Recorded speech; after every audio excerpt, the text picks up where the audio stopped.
What is going on, my friends, and welcome back to another video here on the channel. Now, I want to give you a quick update on what we're seeing from Bitcoin because it does actually show that we could be looking at a pretty gnarly pullback coming here pretty soon, and I want you to at least be prepared for it. And so with that said, let's not waste any more time at all, and let's get straight into the video. So looking at Bitcoin here, what we can see is that its price is now starting to really interact with the possibility of an M-top or double top having formed over the last couple weeks. What you can see here is that Bitcoin, of course, broke through this key range first on May 19th, and of course is now still sitting here. But as it has done so, it has put in peak number one, come back down, and then put in peak number two around that same area. Now, if we actually do go ahead and just draw on a flat straight line, you can see that it established that double top resistance at the exact same level, which is a sign that a double top has formed. Now, you guys know when a double top forms, you need to pay attention the most closely to this level here.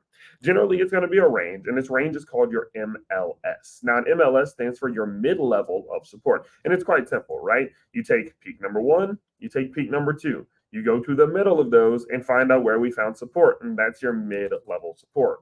Your mid-level support, or your MLS, is going to determine at what given point you have now officially broken through and down and basically activated this double top, as well as the distance of the breakdown target for the double top.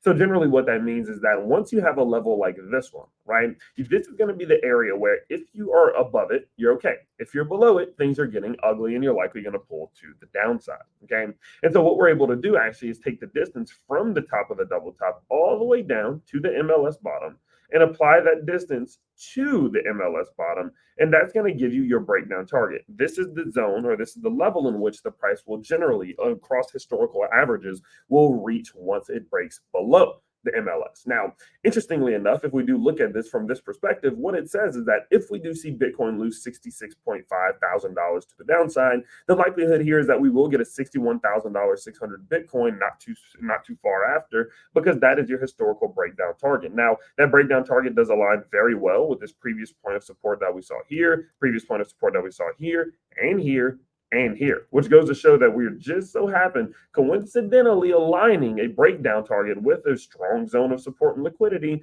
which just goes to show that the likelihood of it getting there is even higher. Now, listen, there's no guarantees in crypto, ever, right? And what you could see here is that we put in some type of double bottom and we do still hold 66.5K. Or maybe its price comes through and, breaks to the downside here, comes all the way back down, finds this previous point of liquidity right here, and then establishes this as support and then uses that to continue upwards, and we never get all the way down here. You have to remember, we are in a bull market. In a bull market, the odds will always swing at any given chance to the upside. You will see the bulls favored at any given point. You never know when that's going to happen. So, of course, I'm not saying that it's for sure going to go down here. I'm just saying that that is becoming what is to be more likely. And so knowing that, what I am currently doing is I am attempting and planning to purchase Bitcoin at key points of support. What I'm going to do is I'm going to lay out a couple of key points of support that I think Bitcoin has the highest chance of finding some support on, and then, of course, be looking for a higher low and continuing to the upside, the first one being here. I actually did dollar cost average a little bit into Bitcoin here, just quite simply because it might hold this double bottom and it might continue upwards. I don't think it's the most likely thing, but it's a possibility, and that's all I care about. The next key point of support for me is right around that $65,000 mark. You guys can see, of course, resistance here, support there. If we do zoom back a little bit, we had, of course, support there. We had support there, resistance there as well. And so knowing that these levels are so strong, and the fact that quite simply it's a psychological strong level of $65,000, that is the next point in which I would be doing some dollar cost averaging.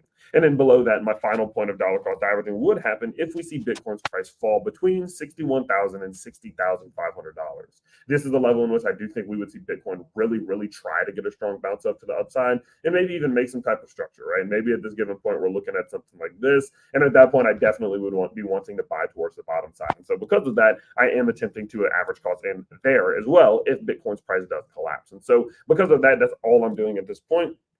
Sitting back, watching, waiting, seeing if we're going to pull back. If we do pull back, waiting for us to hit our breakdown targets, and then, of course, picking up some Bitcoin. Again, it's not a guarantee that this is going to happen, but it's becoming much more likely, and I just want to keep you as prepared as possible. So if you do feel more prepared, if you do feel like these videos are helpful in making you have a good understanding of what is possibly approaching in the market and helping you prepare for possible moves and plays, definitely let me know down in the comments, as well as by just simply liking this video. Guys, if you do enjoy my videos and you want to see more, you can always subscribe to the channel and check out my private Discord server down down in the description below. You can see what I'm buying, selling, and much more. So just go check it out there. But overall, that is about it for today's video, and I can't wait to see you all in the next one. Peace out, everybody.